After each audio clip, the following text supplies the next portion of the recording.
আসসালামু আলাইকুম বন্ধুরা, আসমিনা কুকিং চ্যানেল প্রতিদিনের মতো আজকে আরও একটি রেসিপি আপনাদের সঙ্গে শেয়ার করবে। ভিডিওটা স্কিপ না করে পুরোপুরি দেখে যান।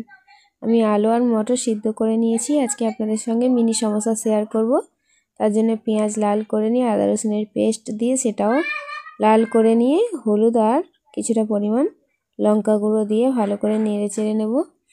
এবারে আমি কিছুটা পরিমাণ লবণ দিয়ে দেবো, পরিমাণ মতো দিয়ে ভালো করে একটা পুর তৈরি করে নেব। পুরটা তৈরি করার পরে আমি এখানে ময়দা দিয়ে একটা ডো তৈরি করে নেব। তার জন্য কিছুটা পরিমাণ লবণ আর এখানে কিছুটা পরিমাণ তেল দিয়ে নিয়েছি। দিয়ে ভালো করে ময়াম দিয়ে অল্প অল্প জল দিয়ে একটা ডো তৈরি করে নেব। তো ডোটা তৈরি হয়ে গেলে খুবই সহজে কেমন করে সমোসা তৈরি হয় আপনাদেরকে দেখিয়ে দেবো। ঠিক এরকমভাবে গোল গোল করে রুটি করে নিয়ে একটা বাটির সাহায্যে ছোট ছোট গোল করে কেটে নেব। কেটে নেওয়ার পরে একটা চাকু দিয়ে তার মাঝখান থেকে হাফ করে নেব। হাফ করে মোড়াটা কতটা সহজ আপনাদেরকে দেখিয়ে দিই। হাফ করার পরে ঠিক এইভাবে আপনারা করে নেবেন, নিয়ে দেখবেন খুব সহজেই হয়ে যায়। এইভাবে একটা পিঠ নেবেন, নিয়ে একটু জল ব্রাশ করে দেবেন। আমি এটা হাত দিয়েই করে দিচ্ছি। অপর পিঠটা ভালো করে সেট করে দেবেন। চামচের সাহায্যে অল্প একটি পুর নিয়ে এর ভিতরে দিয়ে মুখের দিকটাও জল ব্রাশ করে দেবেন। দিলে দেখবেন একদম পারফেক্টভাবে এই মিনি সিঙাড়াগুলো তৈরি হয়ে যাচ্ছে।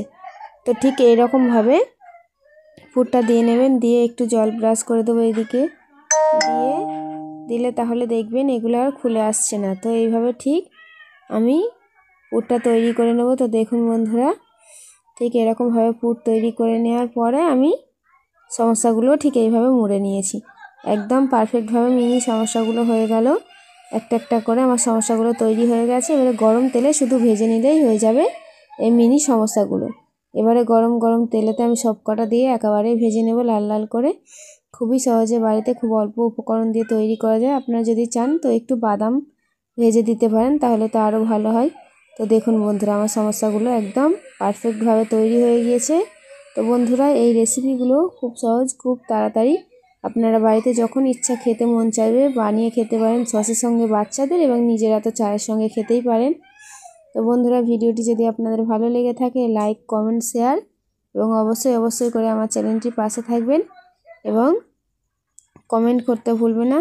তো বন্ধুরা, যদি আপনার ভিডিওগুলো আপনাদের ভালো লেগে থাকে তাহলে শেয়ার করে দেবেন এবং নিজেরা তো অবশ্যই করে দেখবেন, বাড়িতে বানিয়েও দেখবেন কেমন লাগলো এবং